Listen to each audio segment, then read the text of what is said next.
Welcome to the No Script Show, where I am joined by, I guess, somebody I didn't expect to actually come on my show, but it's awesome anyway. Welcome to the Rebel with a Cause podcast host, who is a very, very serious podcast host. How you doing, buddy? Doing as well to be expected on this fine Sunday morning. Uh, Martin, how you doing, bud? Oh, well, quite well. It's Sunday afternoon here, so winding down the weekend. I'm still mildly hungover and upset about losing to Wake Forest. Wake Forest? Really? Of all the schools in the world, Wake Forest. Could have been worse. Could have been the Kentucky Hilltoppers. LSU lost to them a couple of years ago. That was ridiculous. That's impossible. That I refuse to believe that the same school that recently were national champions lost to the Hilltoppers. I refuse to believe that. Oh yeah, that happened a couple of years ago. I think everyone over here in the swamp is still in disbelief that actually happened. I'm just gonna openly sort of just reject that reality. It's just I refuse. I just straight up refuse. Yeah. Yeah, you're right. That happened in the other universe where LSU is the cupcake team, right? Yeah. So, but it's also the universe where Ron Paul was president for a while, so it's not that bad. True. Yeah. So I don't know how familiar you are with our show. Probably not, because we're a tiny show. But yeah, we love all things libertarian and politics and technology, and we just love shit talking for like a while on our show. So I guess the first thing I wanted to chat to you about is I guess since we're going to be demonetized anyway, your take on the ban on mask mandates in the state of Florida. Yeah, I'm kind of two minds about this. On one thing, it's good that they've lifted all of those stupid restrictions that you can't go out in public without it, and then on the other hand, I'm like, how dare you tell a business what it can and can't do with its own property? Yeah, that's the thing. I was like, on a practical level, I think realistically, I know that this doesn't do anything. It's a talisman. It's a magical talisman. Like, it's not gonna really be that effective in preventing infection. Right. On the other hand, like you said, it's like I'm not comfortable with a business being mandated to by the government. It's just I think a lot of people, there's a bit of nuance there, because yes, now you can say on one end you don't want the government to prescribe to business what they are not allowed to do, up until the point where that business owner decides that he's going to discriminate based on race or whatever other arbitrary factor he wants to discriminate on. You see, there's this little, you have to look at the balance between it. Some things yes, other things no. See what I'm saying? Okay. So what would be? Mm-hmm. I would say the government could mandate to a business what they are allowed, or on what grounds they are allowed to discriminate, quote unquote, as long as it's not. So that you must find a line somewhere in the sand. Up to what point will you allow it, and what the rest is just shenanigans. So the masks, dude, it's a ridiculous thing to fucking force your customers to wear a mask unless there's a safety reason for it, obviously. I don't know, high bad air quality or whatever. But yeah, otherwise I think it's just, yeah, there's certain things that the businesses will just, like the masks or race or whatever, just don't allow businesses to get stupid. All right.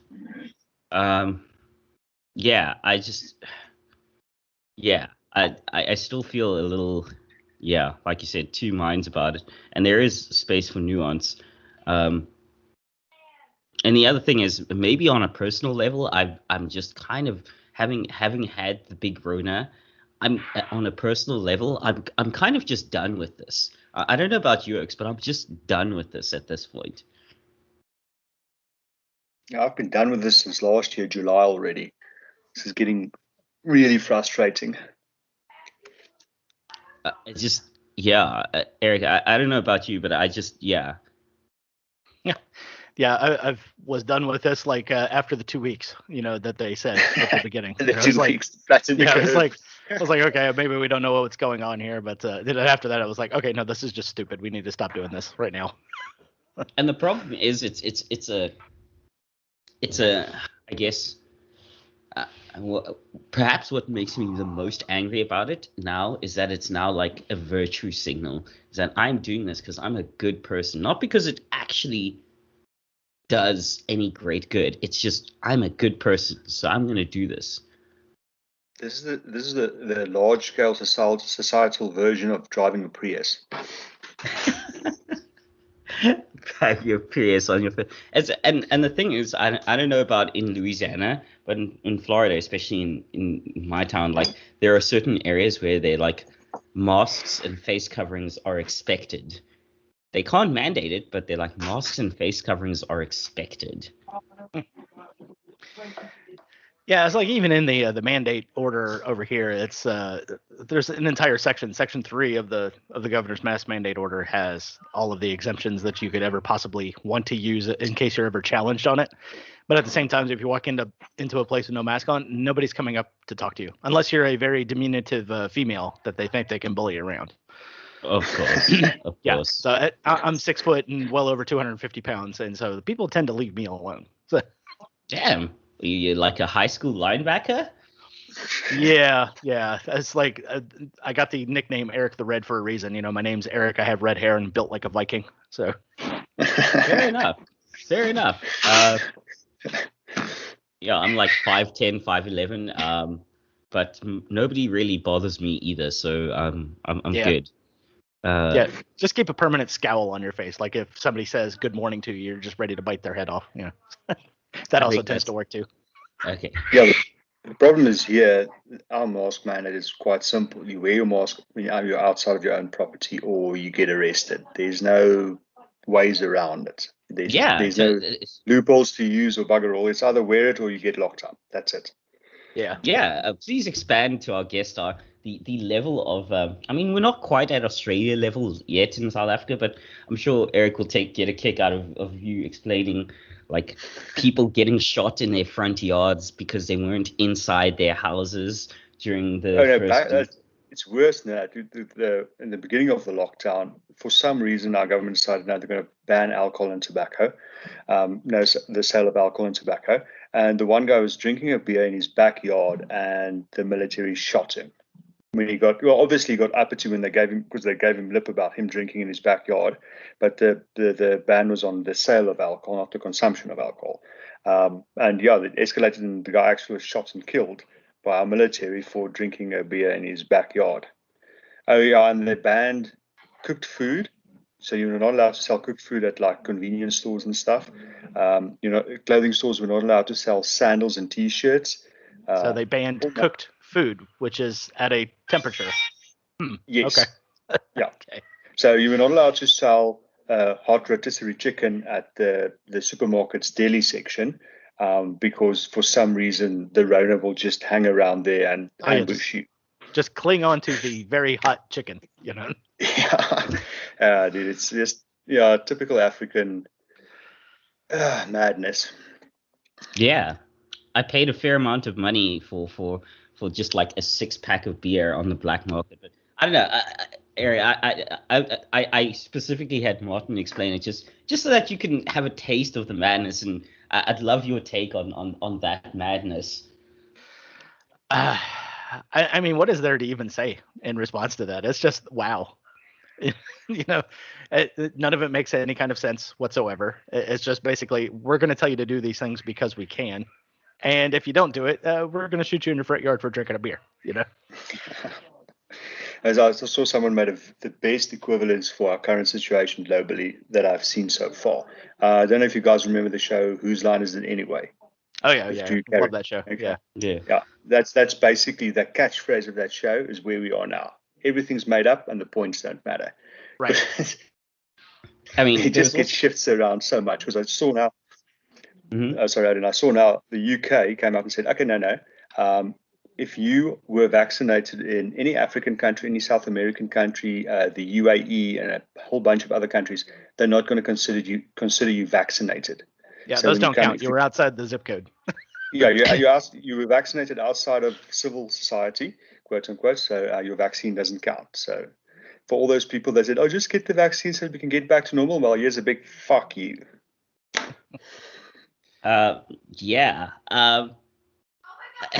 That doesn't surprise me for the UK at all. And America was right to go through that divorce in 1776. That was a good move. Yeah, they should have gone harder. Yeah, just a little bit. Just a little bit. They've had nukes now for how long? Come on, guys, up your game. Well, at this point, I'm kind of thinking, can't we just like resurrect Calvin Coolidge or Grover Cleveland or something to run for president in 2024? Because I see now Boris is going to be doing a trip next week to the States to visit Sleepy Joe to discuss to try and get America back on board with the Paris Climate Accord, waste of time and tax money. Wow. So Americans, you've got your shot at Boris. Don't fucking blow it now. He is the biggest disappointment since meeting a girl in real life versus a Tinder profile pic. Really, he is. Had a couple of those. Yeah. Yeah, I don't know. Like, speaking of, actually, let's roll it back to 2022. Like, let's roll it back to 2022. What's the take on 2022 elections, House, Senate, all that good stuff?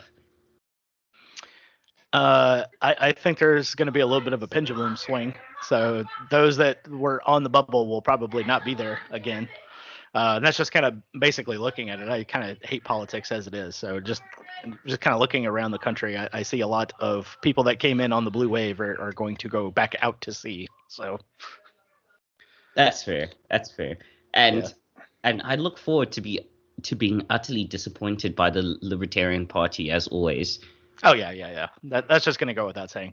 If they don't have a candidate that's out there just actually educating the public with no delusions in their mind of actually winning the race, and those can be like the worst libertarians ever. The ones that have this delusion that they're going to win and they start, fundraising and everything. I was like, look, stop. You're not going to win. This is just for you to get in front of every radio mic or TV camera that you can to try and educate the public a little bit. Yeah. If you wanted to win, go become a Republican or go become a Democrat, depending on the demographics of that area. Yeah, but after 2020, your guys' 2020 election and the recent Californian recall vote for Coumo, you guys are stuffed. You are never going to have anything else but Democrats running the show for the next couple of decades. You're screwed. Your election system is shot. Yeah, it's going to be the repeat of over here. We had Democrats running the show basically from the 1960s all the way up into the 1990s. So and a lot of crap was done during that time. So you're just gonna see that little part repeat itself. They've cracked they've cracked the method of properly rigging the elections, and they're not going to let that go. Yeah, Newsom. Wait, but at least His Royal Highness King Coumo is out. Yes, Murder Nipples is out for the time being. I love that. Like, here's the thing, right? And I've maybe it's a cynical take. I've kind of realized that with the Dems, you're only invincible so long as you're politically useful. Once you're no longer politically useful, they will throw you under a bus in a heartbeat. He was invincible until he was no longer politically useful. Yeah. One good example of that was Howard Dean after his little screech at a rally. He was done for after that. Yeah. It was like, look, this guy's unhinged. Can't have that. And it turns out, he's kind of like a populist. He wanted to tame down spending in the wars and everything else. So it was no longer politically useful to the DNC. Yeah. Yeah. Okay, but then why the hell is old Grandma Killer in New York still running the show? No, he's not. He's out. Is he out? Yeah, Cuomo's out. Gavin Newsom over there in California is still there. Oh, Newsom. Yeah, so yeah. And that's because he's got the special hair grease and the 16-inch part in his hair. So I confused Coumo and Newsom for some reason. It's easy enough. They're both dirtbags. So yeah, they're both scum. Yeah, 6 of one thing, half a dozen of another. One just happens to be a prettier scum. He's very photogenic. He kind of looks like a human Ken doll.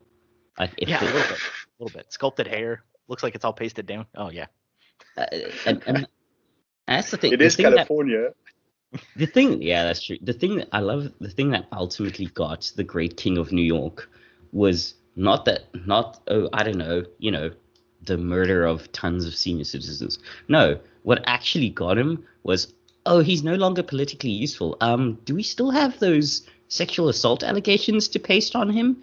Oh, we do? Okay, great. Yeah. We got a stack that thick over there in the other room? Okay, great. Yeah.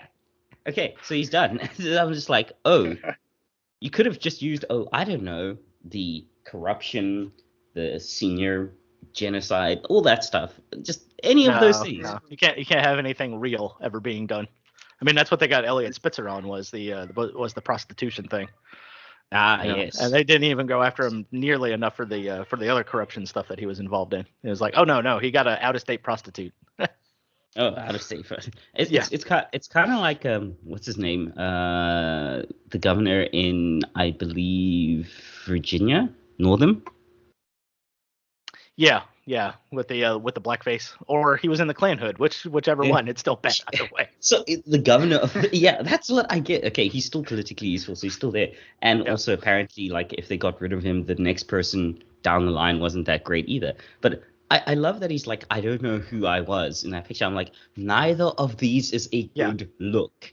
Yeah, you either appeared in like classic blackface, like actual minstrel show blackface, or you were in a Klan hood. Just insert the sweating guy meme trying to press a button. Yeah. Blackface isn't offensive anymore.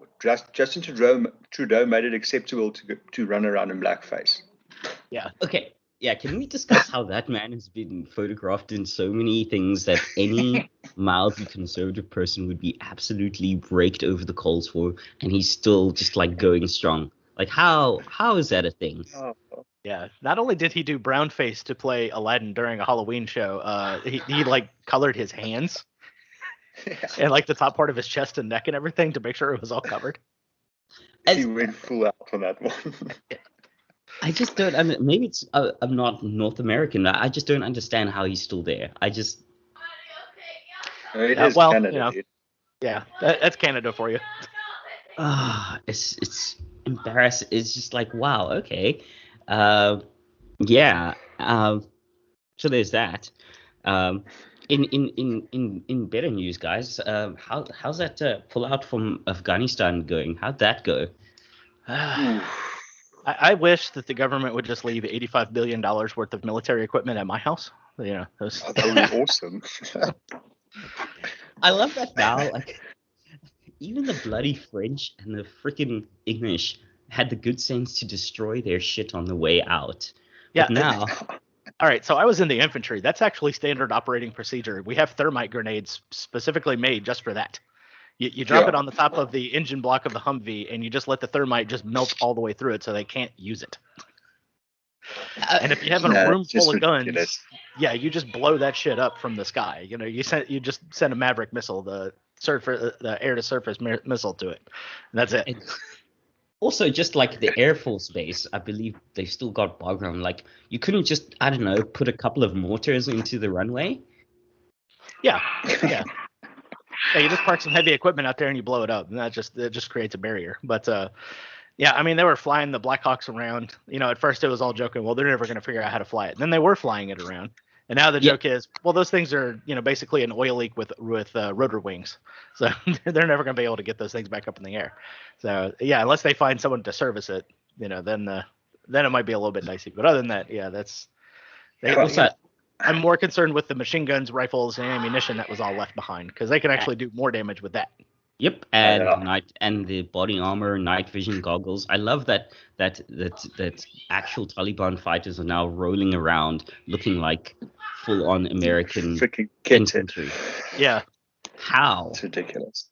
How? And and then part of me just thinks that was done intentionally, just so they have a problem to address in the future.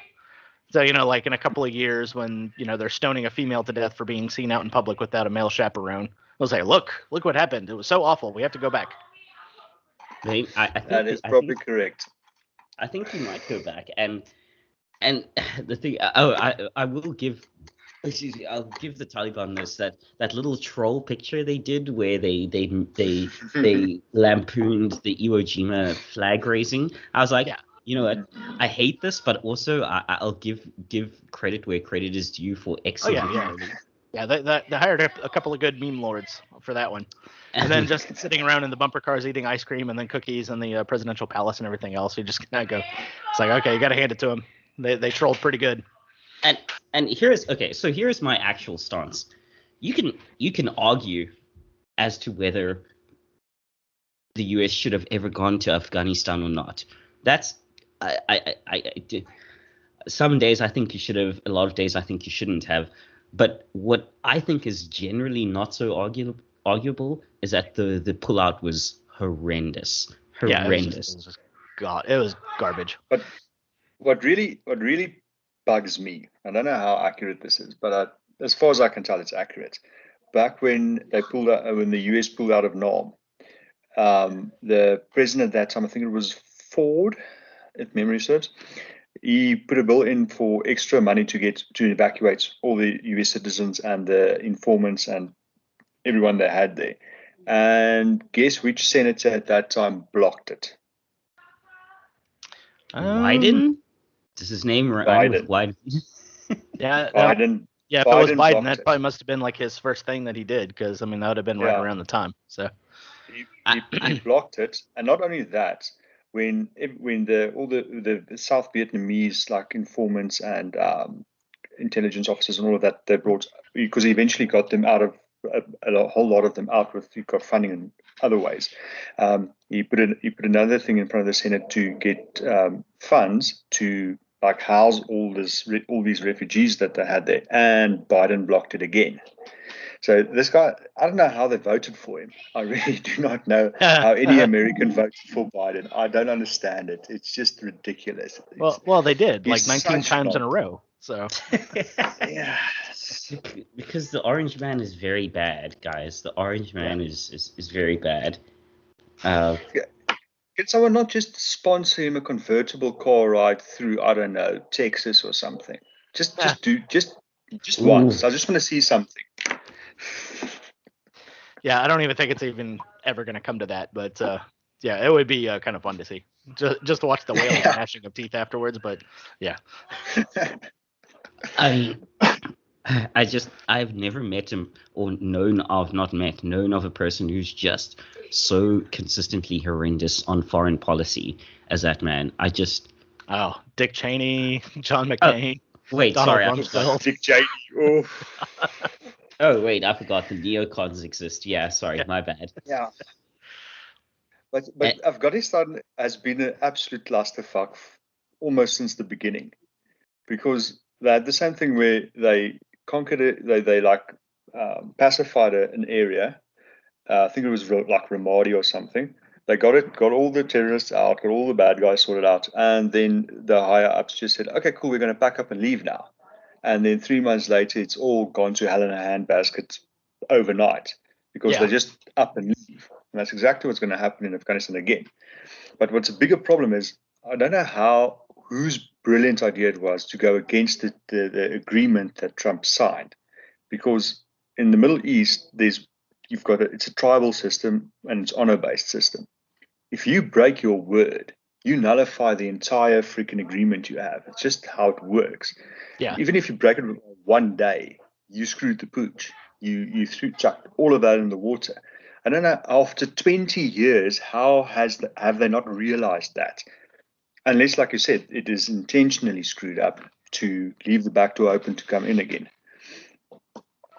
Yeah, I mean, you can explain a good portion of it due to ineptitude, but I mean, there's still going to be quite a lot of things just left up to. It's like, well, we'll just leave all those guns and ammunition in a very convenient spot for him to pick up later, and then they'll do something with it, and it'll justify a reason to come back. Yeah, I mean, it's not one guy that pulls the trigger on a decision like that. You've got multiple people involved in that. So it's not just one guy making a screw up. You've got 20, 30 people at least, I'd guess, that screws it up simultaneously.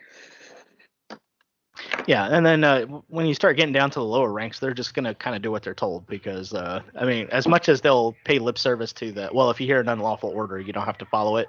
But at the same time, if you don't follow these orders, you're going to get an Article 15 or go to the stockade. It's they talk a big game, but it's in practice, it's actually the other way around. Yeah, it's one of those things where they say, oh no, you don't have to follow an unlawful order, but to prove that order is unlawful is next to impossible. Right. Yeah. And how's it going? Because I see on social medias a lot of military members resigning due to the vaccine mandate in the U.S. Armed Forces. You guys check those? Yeah, there was some rumblings about that at the beginning. They started throwing people out just for not wearing masks. And then when they started doing the vaccine mandate, they started getting out some of the enlisted folks that aren't going to go along with the program. But there's also been a purge of the officers as well by making them affirm that they're going to do things in accordance with, social justice and everything like that, because they know some of those officers have been there for 10, 15 years. And they don't play like that. And so now some of them are saying, yeah, maybe now's the time to retire. I can get out. Yeah, just get out now. Yeah. It's such a wasteful. Obviously, they don't care because they're not playing with their own money. But I mean, if you've been in the military for, let's say, 10 or 15 years, how many thousands and thousands of hundreds of thousands of dollars probably has been invested in that one officer?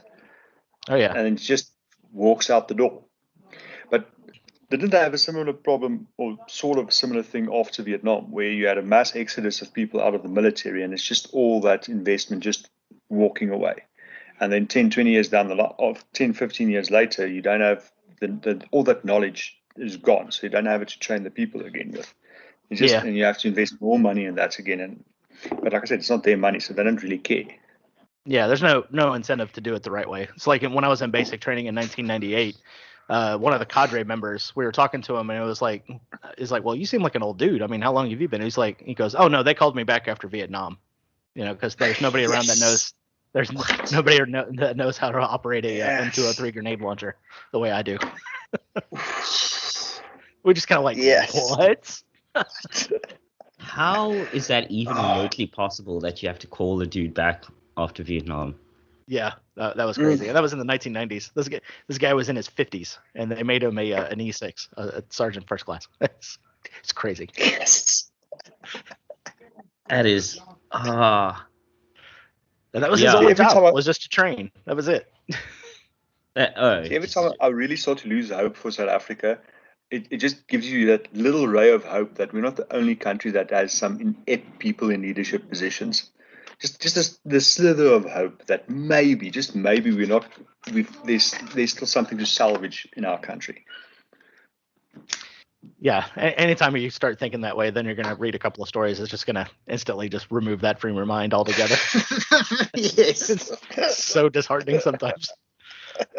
It's like, oh, well, this little area is doing this thing, and then you read a couple more. It's like, oh no, we're doomed. It's like our municipal elections is coming up in November somewhere. So we had this weekend was the final voter registration weekend, and then the people pitch up on Saturday morning and the system is offline the entire Saturday, and up till now the system is still offline. So they're manually taking down your details, and then you hope they capture it correctly when the system comes back online eventually sometime. It's just something. And they've had I think 2 years to prep the system to make sure that it works correctly, and they screw it up. Yep. It's never enough time. They could be given a decade and they would still mess it up. So It said if you put the government in charge, the desert would run out of sand, something to that effect. Yeah, that's fact. Yeah. Well, I mean, okay, so yeah, with the military mandate and the general mandate, I can tell you here, like, there are a lot of businesses that are in Florida that are just straight up saying, we're just not going to comply with this. right. We're not good. I don't know about how it is in Louisiana, but we, like, at least in North Florida, the majority of businesses have just flat out said, we're just not going to comply. Yeah, there's places over here that just, I mean, they're not exactly saying they're not going to go along with it, but at the same time, like, if you come in with no mask on, nobody's talking to you. Like, maybe the employees will wear one, but that's about it. It's kind of more of a, it's like, oh, well, what are you going to do? We're not going to confront these people.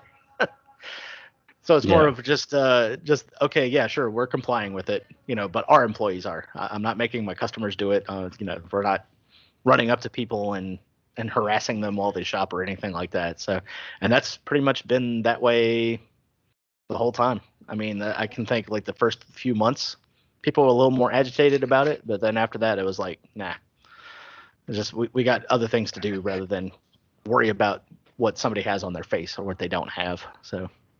Or if they posted their vax card or not on Twitter or Instagram. Yeah. Their vax selfie. Yeah, that's just disgusting. I mean, it's like if you're gonna get it, just get it. And I should never even know about it, right?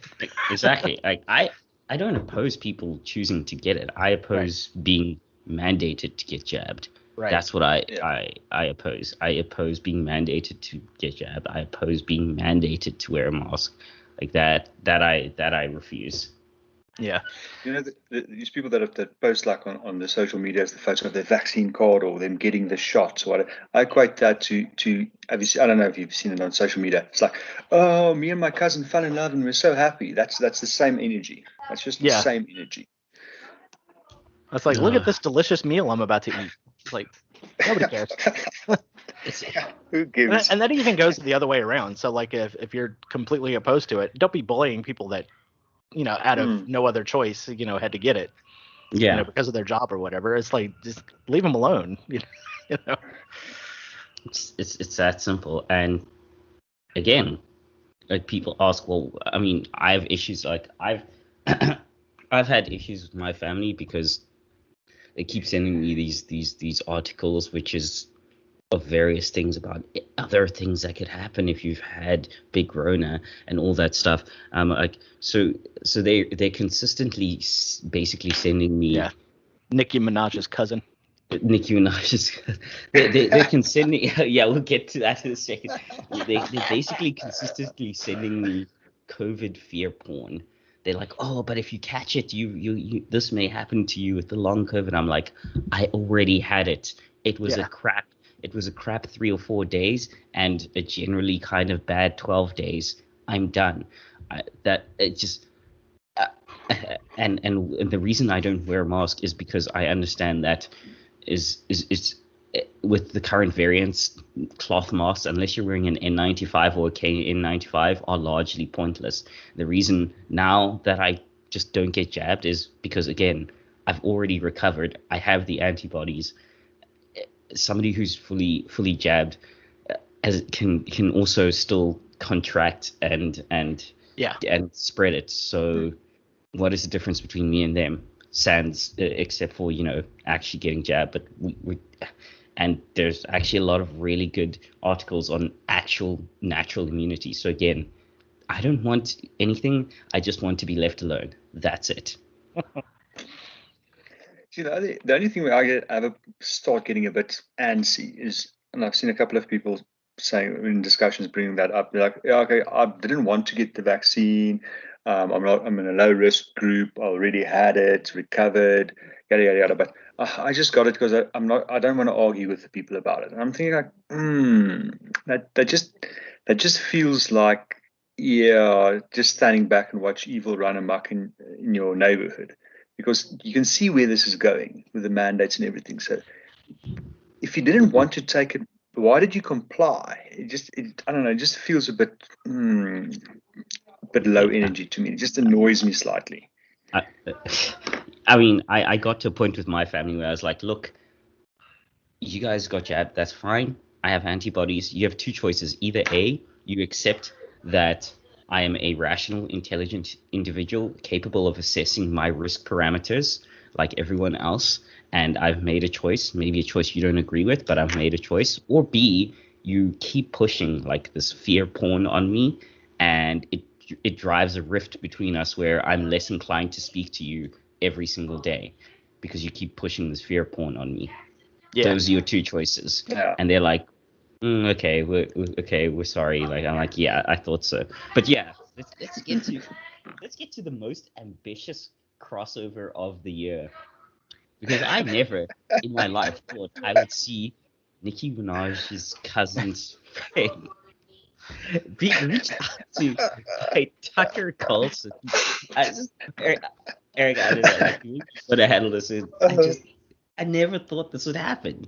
Yeah, we live in the weirdest timeline ever. So, I mean, as soon as that story broke, and then like people were like showing up on her Instagram page to like dog her out for it and everything else.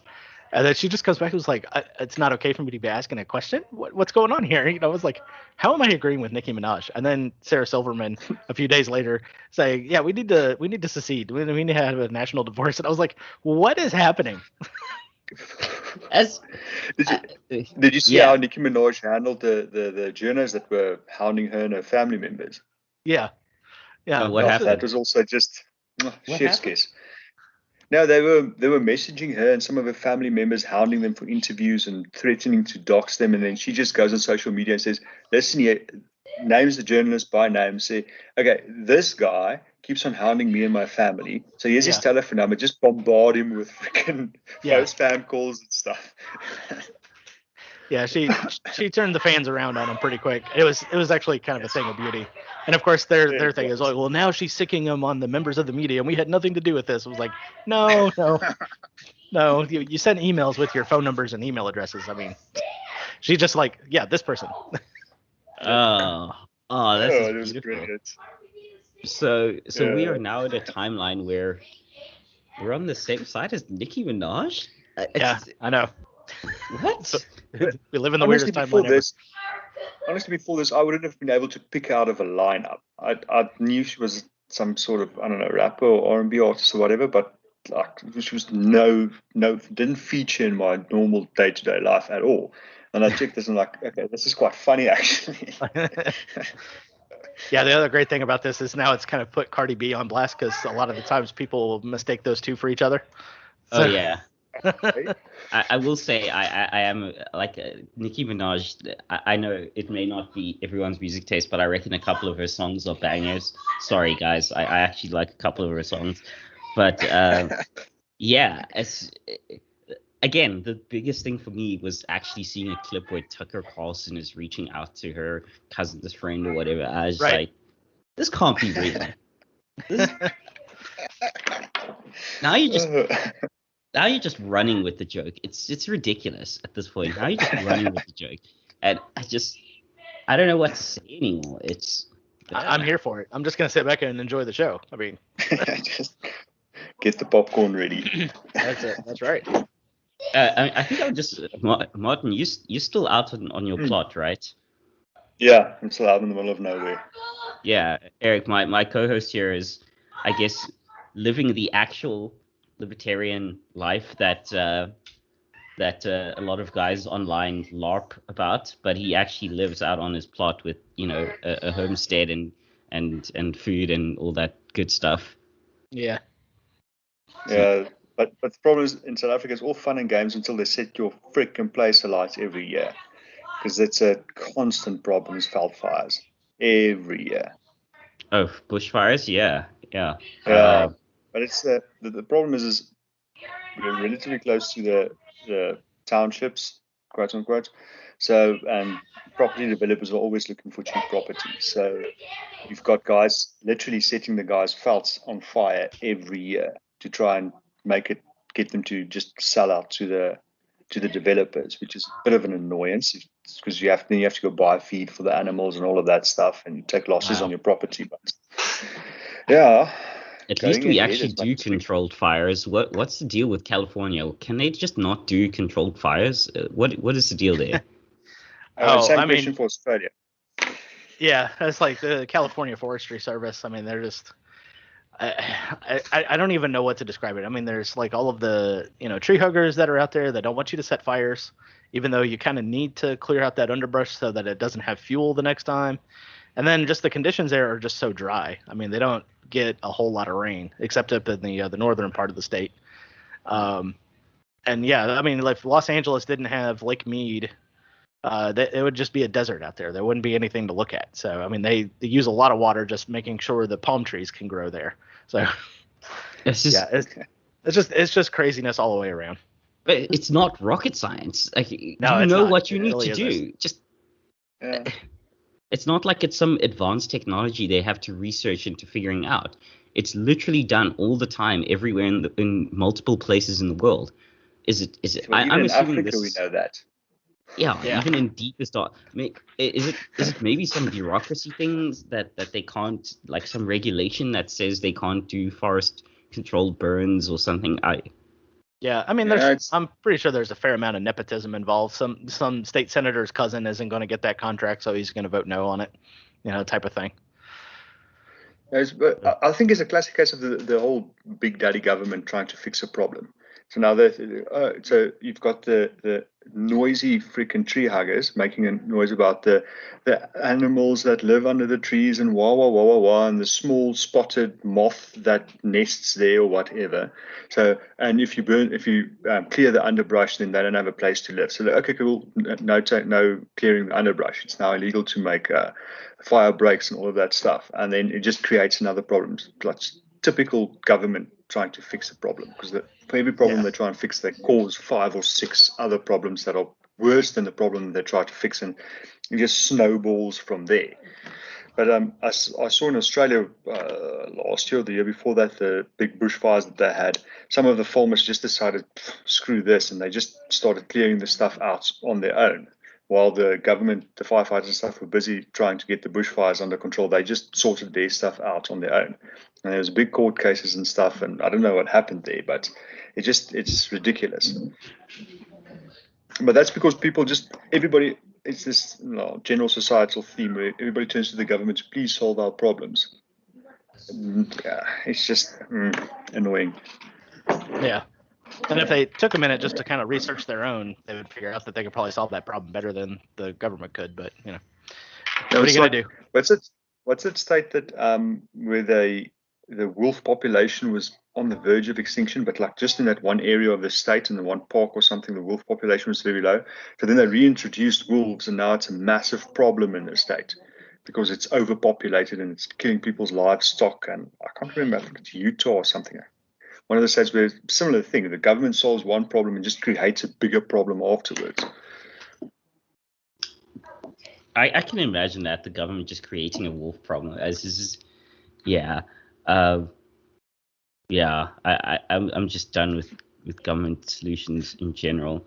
By the way, just a side sort of sliding into a side note. Guys, do you realize we live in a timeline where Jeff Bezos is a real life Dr. Evil? Like, he's got he used rocket and everything. Is this some sort of joke? It's a real life Dr. Evil. What is going on here? Just life imitating art, my friend. I don't know. I checked on Twitter today. Someone posted a picture of Elon Musk's mother, and now I'm starting to think Odin is right. He also might be one of our supervillains in our current timeline. Okay. Because you kind of got this Cruella de Vil look going on there. I maintain that. Okay, so just to explain to you, I have some reservations about Elon Musk, and it's not because he went to my rival school back home in Pretoria. It's because, well, actually it is partially because of that. It's because for the longest time he wouldn't stop talking shit about AI. He just wouldn't stop bagging on AI.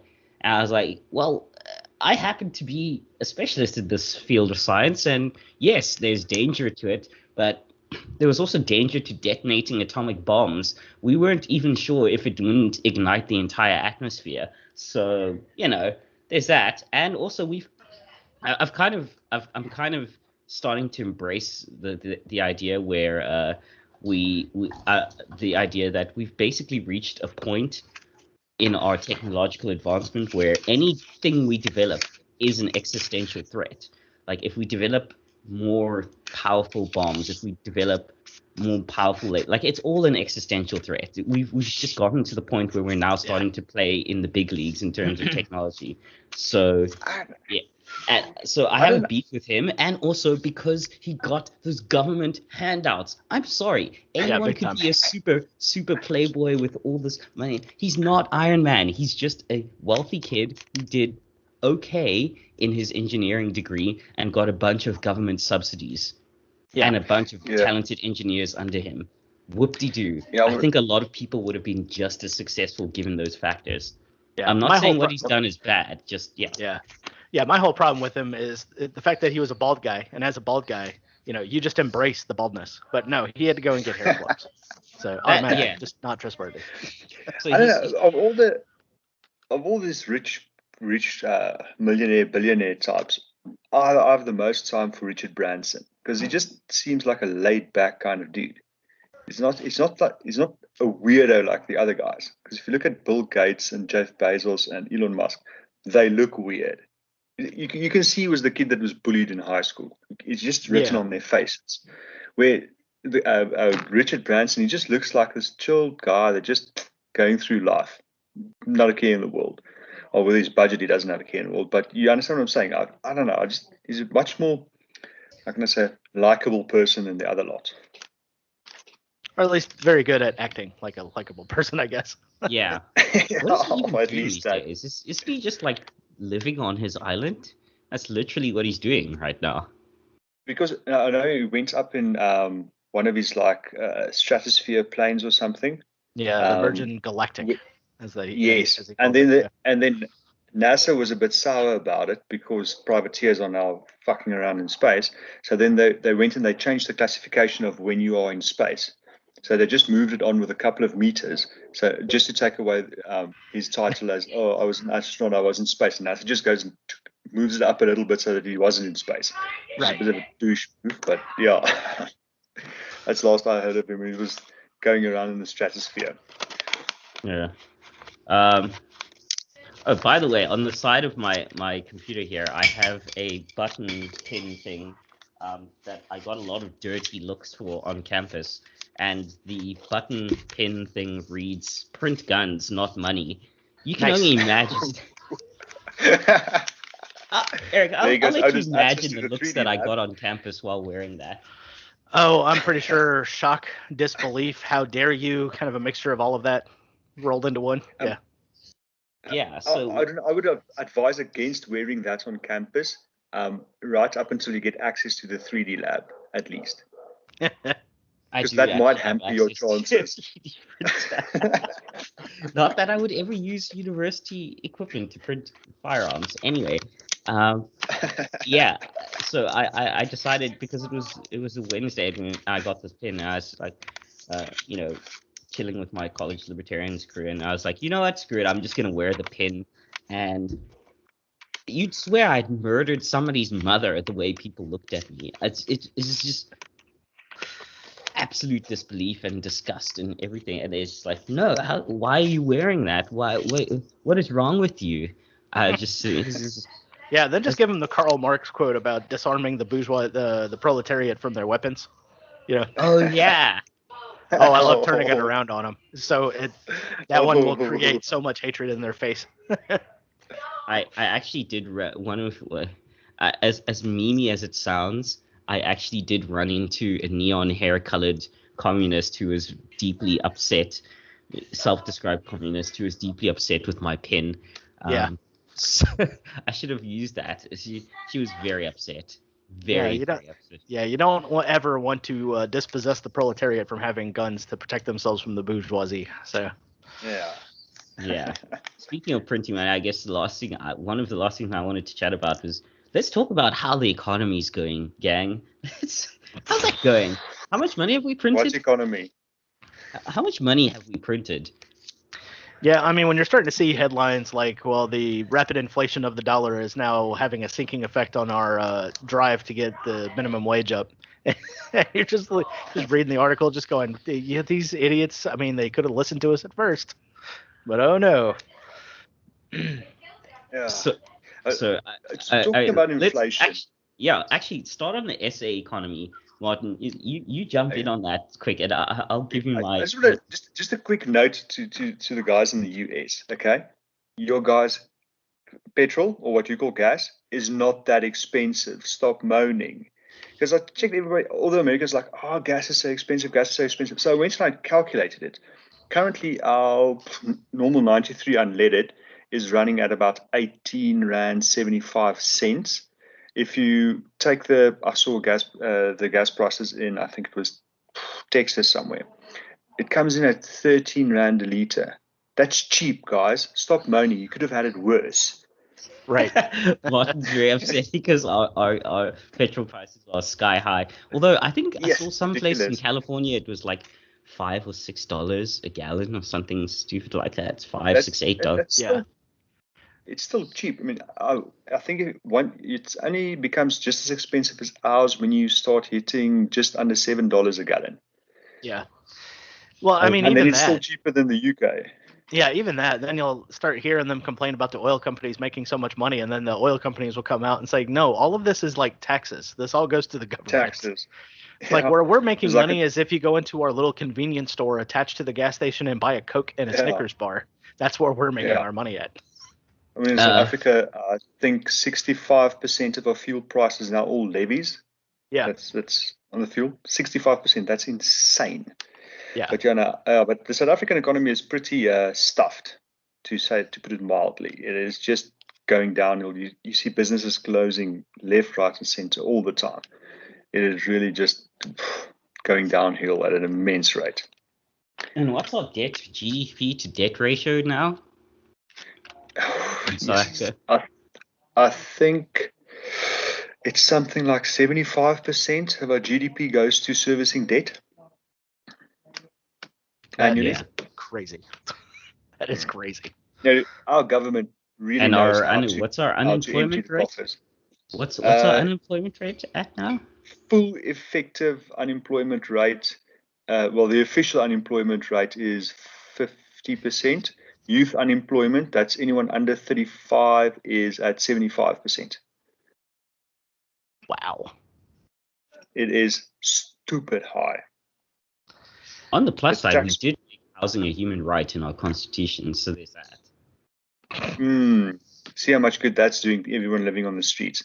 And then again, housing is a human right, yes, but then if you go to the government, you get a little stand of land where you can build your corrugated iron shack on it, which is, I don't really think qualifies as housing actually, but yeah, I'm not allowed to comment on that. So I just had my co-host there just illuminate our economy there for you.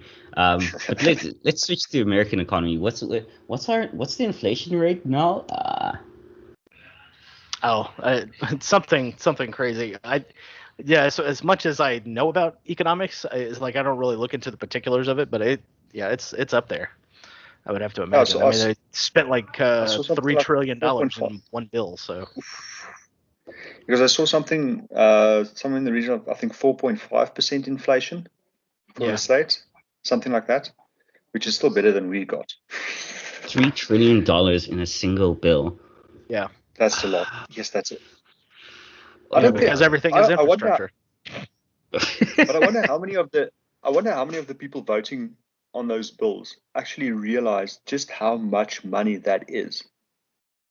$3 trillion is an incomparable amount of money. It is stupid amounts of money. We should have listened to Ron Paul when we had the chance. Coulda, shoulda, woulda, man. Like every day now I wake up, it's like, oh, so Ron Paul was right. Oh, so Ron Paul was right. That's every day now. Yeah, he's I was right, Jaws, almost as full as Alex Jones's.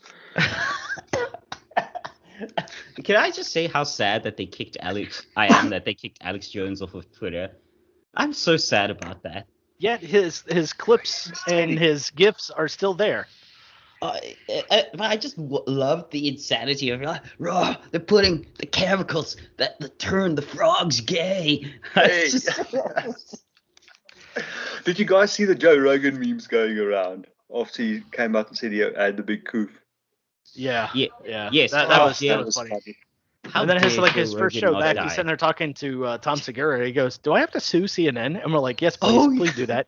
Yes, please do that. You've got $100 million. You could definitely sue CNN and win. That's the thing. You could win. And I love the uproars. Like, Joe Rogan had the temerity to not die after not saying that. How dare he? Did you guys see the interview? I don't know. Someone did an interview with Donald Trump a couple of weeks back. I don't know if you guys saw that, but the interviewer said, "But you know what's going to be the one bad thing that if you run for president in 2024?" He's like, "Okay, this what specifically are you referring to?" He's like, "You are going to save CNN from bankruptcy." And I was just like, valid point. Point. Yeah, that is definitely a point that can be made. I don't know if you guys have any other points you want to bring up, but I guess from my side, one of my last points is in terms of like 2024 and a rerun. I think the Orange Man did his job and did his thing. My genuine take is that I think the Dems want him to run again so they can bring up the specter of the evil Orange Man returning once more. Right. I think it would be more useful for the GOP to have someone like our governor run than to have the specter of the Orange Man. They want him to run again. And as much as I love the hilarity of basically having Biff from Back to the Future be president, because is that not what it was? We were basically living in it. Robert Zemeckis. If you've ever watched like the director's commentary on the DVD, that's who they were basing that character off of. Really? From the alternate timeline, Biff is in fact Donald Trump. They over the top with the name on the building, the comb over. Yeah, that's who they based that character off of. But he made that movie in like what? It was like 86 or 89 or something like that. Yeah. So we lived with Biff actually being the president, and right. I love that. Yeah, but I would actually like them to run Florida's governor and Texas's governor for the GOP, and then none of this favorite son crap that the Dems pull. Let the Republican supporters flat out decide which one of the two will be a better run. Yeah, I think that'll be a good move. You guys obviously heard about Texas banning abortion after 6 weeks or something like that. And I checked a meme or like a little video that a guy makes. It's like one Texas guy's like, "Okay, we've got all these Californians coming into Texas. What the hell are we going to do about it?" And the guy's like, "I know, ban abortion." Yeah, heartbeat law, and then they'll all want to go away. But even with the Californians moving to Texas, they're all moving to Austin, which ultimately doesn't really have an overall effect of the rest of the state. Yeah. So except if you live in Austin. Yeah, if you live in Austin, it's a shit show right now. When I was over there for Childerberg, you saw all the tents and everything for the homeless people lining up on the streets and everything, and it's like, this ain't a great place. So.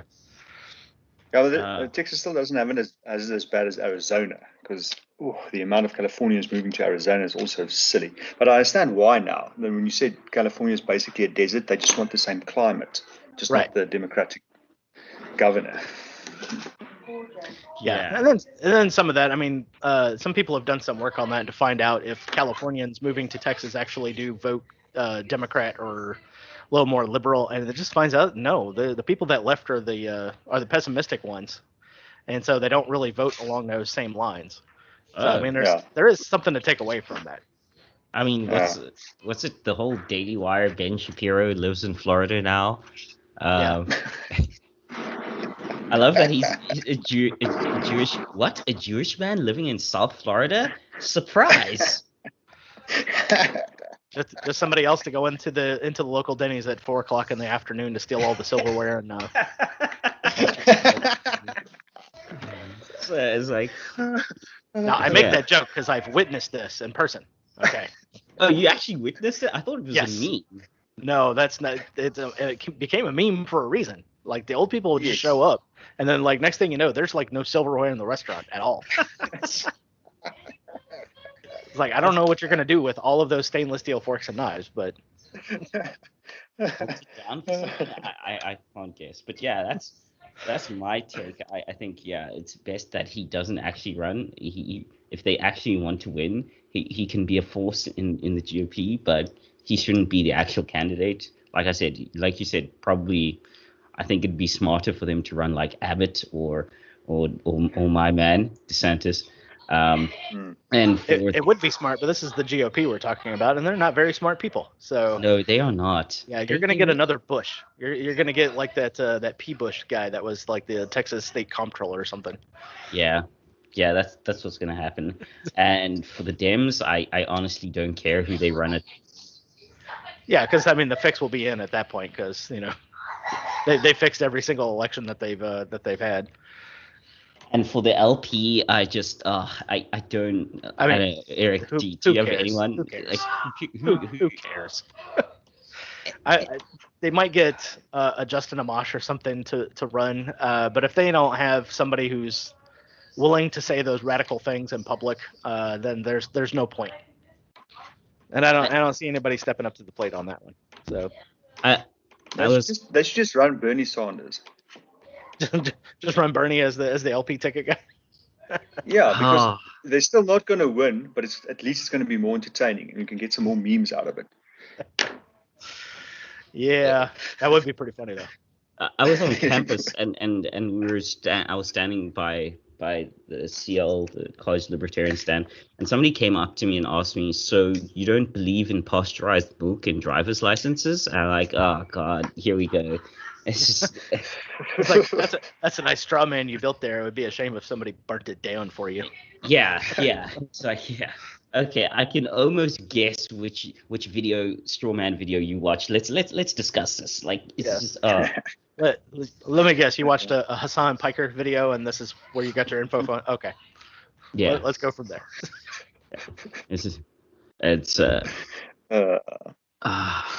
Yeah.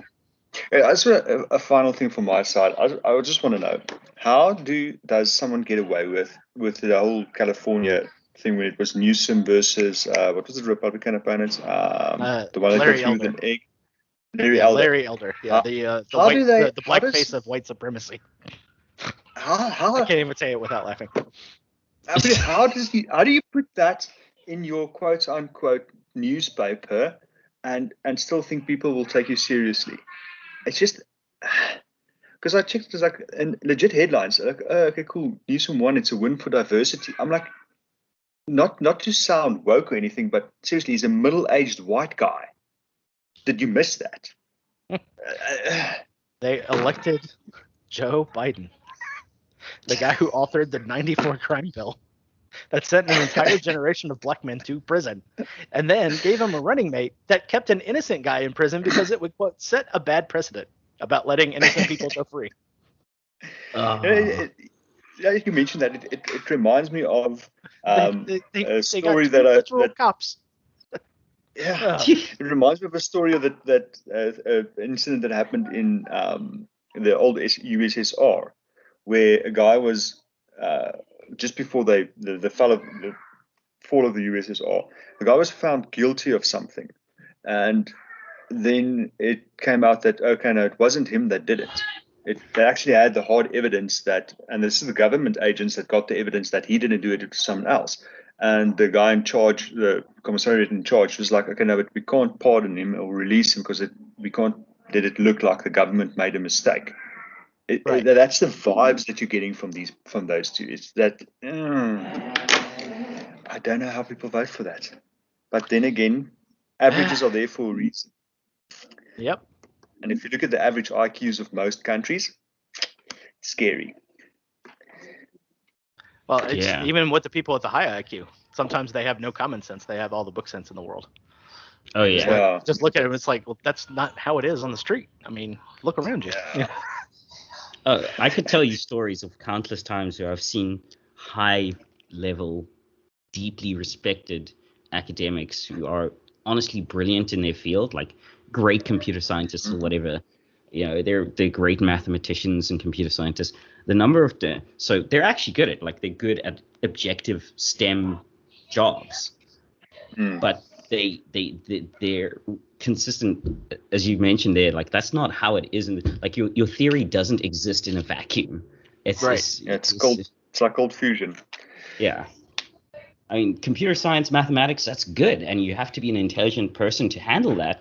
But sometimes, as you said, that's not how it is on the street, and you just, It does lend a bit of credence to that one theory where people that are high intelligence, a lot of them are on the spectrum, on the autism spectrum to some degree, because they're very good at one thing, but the social awareness part is just absent. It's just not there. Yeah, that's pretty much it. Yeah, I'm about out of stuff, but I do want to do 2 quick shout outs to my boy Vincent on Twitter, VJ Jacobs, and Cornelius Schenk, since they did guess. I think I tweeted something that says whoever responds to this, I'll shout them out on the show next time. So I'm just keeping that promise. Shout out to you, Oaks. Do you guys have anything in closing or last comments, topics?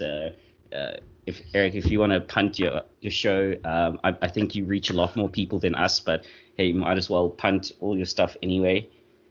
Yeah, so if you like this kind of stuff over here, you'll like my show as well. It's the Rebel with a Cause podcast. Try to get one out once a week, and I usually have a guest on. We'll talk about something.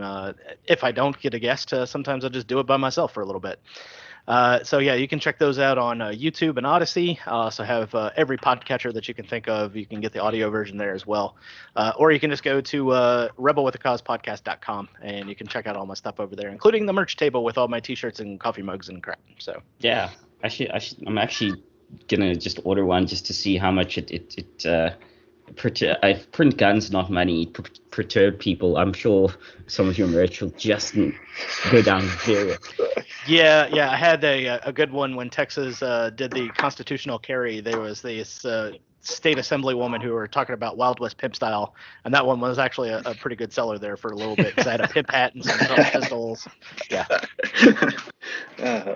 Yeah, I'm just on a mission now at this point. I'm like, how much can I push the letter before somebody throws a milkshake or something on me on campus? I have a pretty good one on there right now. It's called Resistant, Not Hesitant. Nice. Yeah, and I guess that's us, gents. It has been an absolute pleasure. I had a blast. Thank you for having me on. Yeah, thank you for coming on, and as always, I would love to hop on your show again anytime. So, yeah. Well, that's great. I will definitely have to get you rescheduled again. Talk about all sorts of stuff. Cool. All right. Thank you. All right. Cheers, guys. Thanks. Cheers. Yeah, cheers.